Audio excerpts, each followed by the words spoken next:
Welcome to Burlap Teachers. Enjoy the video. You start by checking the basics to remove oversized alerts. Open Settings, tap Notifications, then pick the app causing giant banners.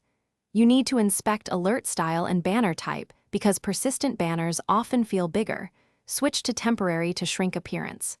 Once done, make sure sounds and badges aren't forcing attention so the banner doesn't expand. This quick first pass prevents unnecessary steps and sets the correct view before you adjust display or accessibility options.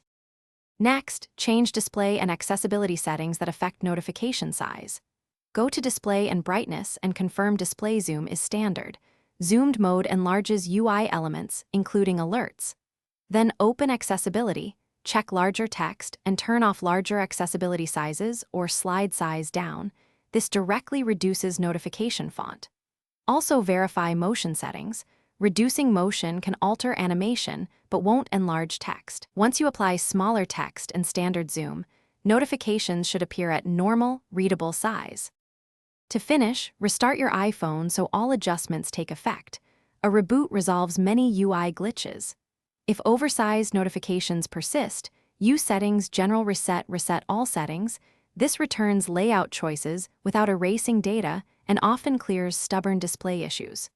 Make sure to try another app's notifications to rule out app-specific bugs and update iOS if available. If nothing helps, one key troubleshooting tip: record exact steps and contact Apple support because a software bug may need a patch. Thanks for watching. Consider subscribing if this video helped you.